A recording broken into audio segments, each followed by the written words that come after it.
Breaking news from Adam Schefter. Per the Jaguars, Travis Hunter underwent surgery today to repair his LCL, which will sideline him for the remainder of the season. There was no additional damage beyond his LCL. The procedure was done by Dr. Cooper and Dr. Kaplan in Dallas, very renowned doctors. He's expected to return to full football activities within 6 months. As we welcome you into the show, Dan Orlovsky, Mina Kimes, Marcus Spears. Dan, we knew that Hunter would miss some time, but not for the whole year. How big of a loss is this for Jacksonville? That's significant. I mean, we talked about this when the initial news broke, that one, there was a lot given up to acquire him, and then two, there was a lot of expectations on what they were going to get from that, both sides of the ball, offensively and defensively. And this is a team in Jacksonville that started off on this rocket ship, and there's this playoff contending football team, in part because some of the stuff that Travis Hunter at least was bringing to the splash play element of their offense. And now they've hit a little bit of a rough patch, and they don't have that opposite person. Obviously, the trade for Jacoby Myers is a big deal, but not having this talent in this football team, or at least on this football team for the remainder of the season, for a team that feels like they're going to need as much big playmaking ability as possible on this back end stretch, it's going to be a significant loss. Actually hurts them on both sides of the ball too, right? Because by the end he was playing both offense, defense, playing it pretty well, and it felt like the trajectory in both positions was going up.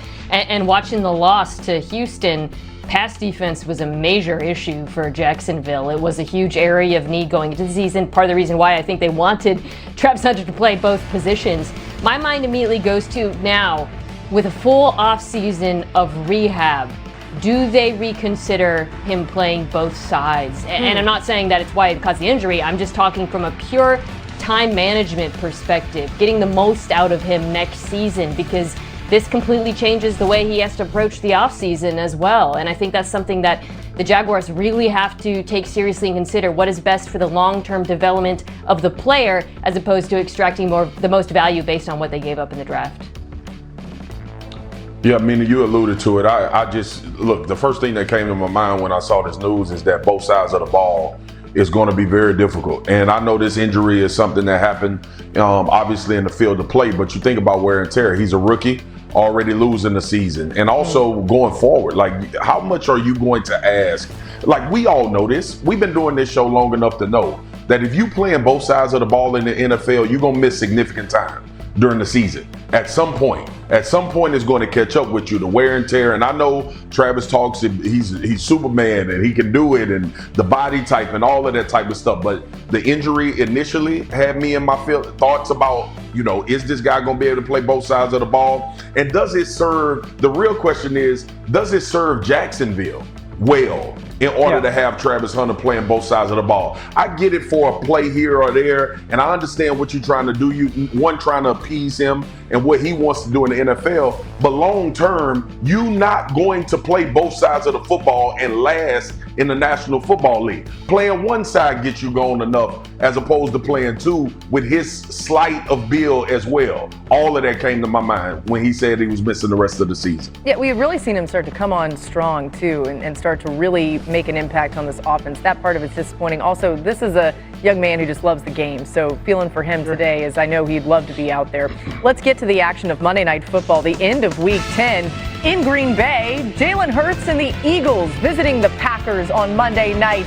Felt like about 30 inning, and then Packers lining up for a 64-yard field goal. Brandon McManus actually had a little try before that, and it was short. Then he did it for real. It was still short. Lambeau, that may not have been a pretty one. I think in hindsight, it was slow early on, kind of finding our footing in the game, and we found it when we needed to, right? I think, some opportunities where I definitely like to have some opportunities back, regardless of whatever's going on. You got to keep shooting, you got to keep going, you got to keep attacking, and you have to trust within the unit that this is what we're going to do, and going to have confidence in that. Swagu, I was thinking about you during this game because I thought, as a defensive guy, you probably love one like this, right? I mean, as much as people want to see things happen offensively and see some action happen, but the Philly Eagles still get a win. What can you say about what stands out to you about the way they did it last night? Championship pedigree. I mean, Jalen alluded to it, finding times to make plays in a game that you saw how it was going early, Boogie, and you mentioned the defenses, but obviously the kick out to Saquon for a big play, the push down the field to Devontae, and he goes up and wins. Advantages of having a guy like him in these games, and also while on the move, making good decisions. Outside of the fumble that got punched out, this was about turnovers in this game. This was about who was going to get a critical turnover in this game, or who was going to make the play when it was needed. And Philly once again showed championship pedigree. I didn't like the end of the game with Green Bay having an opportunity to kick a field goal, but ultimately the team that has championship pedigree found the 2 or 3 hidden plays that they needed to make in order to come out on top. You thought that was the right call? For Philly to go for it? Absolutely. Yeah. Okay. We'll get to that later. Go ahead. Go for it, for sure. Mentally tough. Is there a more mentally tough and more mentally resilient team in the NFL? And I would say competitive greatness. It wasn't pretty, and I actually think it was more performance, or a better performance than maybe the numbers suggested.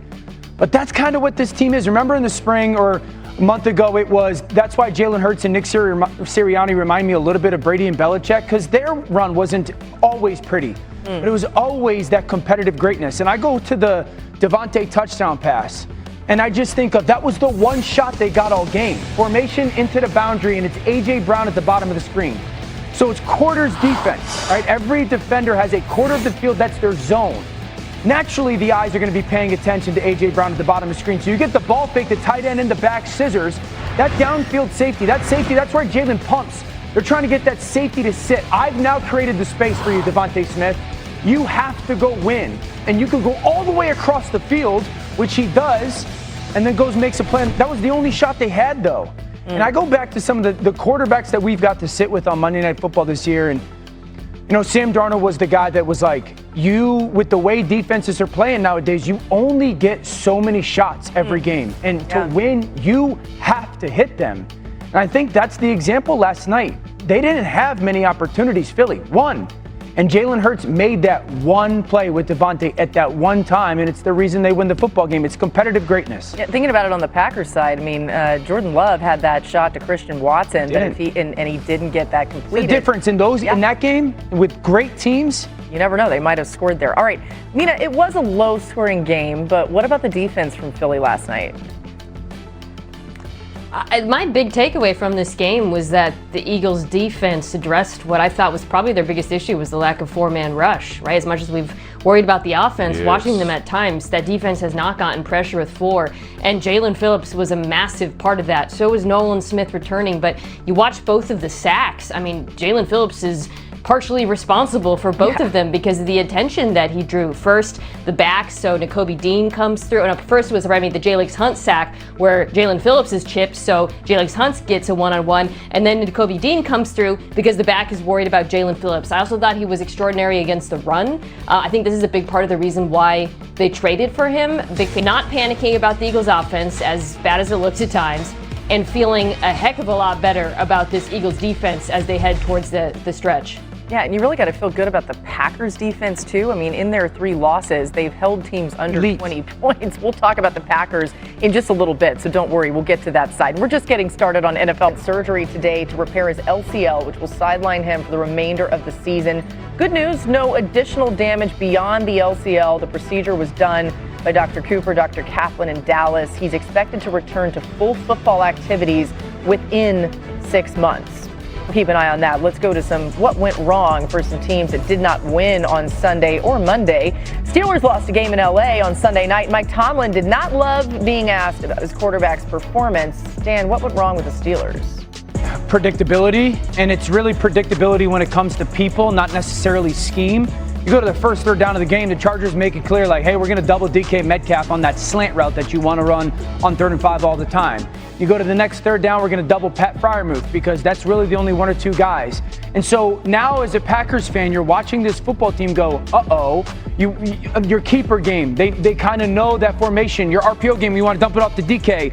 Dupree's playing that. And so the takeaway is, if I was a Steelers fan and the Steelers, I'd be very fearful of how that game went because teams defensively are saying, we're going to double DK, we're going to double Freiermuth, and then you don't have anybody else. Okay, help is on the way for Pittsburgh. New on NFL Live from Jeremy Fowler. Free agent cornerback Asante Samuel Jr. signing with the Steelers practice squad, per a source. Samuel, top 25 free agent in March, recovering from spinal fusion surgery in time to sign for the season's second half. Now he gets a new start with Pittsburgh. All right, what went wrong for the 49ers? Let's talk about that. They have no answers for that Rams offense on Sunday. Swagu, what happened for San Fran?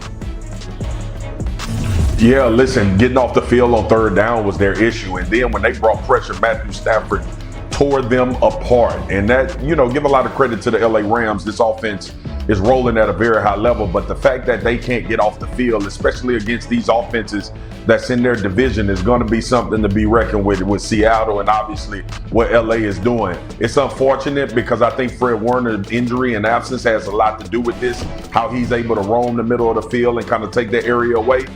But it's a problem when you can't get off on third down on any team in the NFL. Let's zero in on the NFC a little bit and the real contenders at this point. We told you how important last night's game was on Monday Night Football between the Eagles and Packers. After a Rams win over the 49ers Sunday, the Eagles win over the Packers last night. Here's a snapshot currently at the top of the NFC. The Eagles currently occupy the top spot due to a tiebreaker over Seattle based on a higher winning percentage in conference games. Philly the favorite to win the NFC at ESPN Bet Sportsbook, followed by the Rams, Lions, and then the Seahawks. I'm actually surprised Seattle's so low. Dan, you saw the NFC standings there. Is Seattle the team to watch, though, in the NFC going forward? There's obviously an elite tier in that conference. I think the thing that I love about Seattle the most is they don't pressure just to pressure. What I mean by that is they're very specific in how they want to attack your protections. And whether you're a play-action passing offense, they're going to attack that play-action pass scheme. Whether you're a drop-back offense, they're going to attack that protection scheme. They're not just calling the blitz to sit there and say, hey, it's 1st and 10, let's call it pressure because they want to. They're very specific about how they're going to either attack that scheme protection or person weakness. That's a big deal when you're talking about going against Detroit, LA, Tampa, the Eagles. I think it's the thing that really defensively they do better than any other group in that conference. The improvement against the play-action pass is the thing that really jumps out to me, because even last year when that defense took a leap under Mike McDonald, they still struggled at times with play-action. You remember they traded for Ernest Jones mid-season. It felt like they were kind of figuring things out, and now it's just become such an unbelievable strength of theirs. The way they play it, the way they pressure quarterbacks and play coverage, and they're able to do that in large part because they're so good at defending the run out of nickel or big nickel with Nick Amenwari on the field as the 5th defensive back. They allow less than 4 yards per carry when they're in their nickel defense, and they're top 3 in success rate. So you look ahead to this Rams game, a Rams team that we talked about this on Monday is putting multiple tight ends on the field and shredding teams in base defense. They're not going to have that opportunity against Seattle because Seattle is not going to match that by putting extra linebackers on the field. And I think it's going to be really about whether or not they can stop the run out of those lighter looks.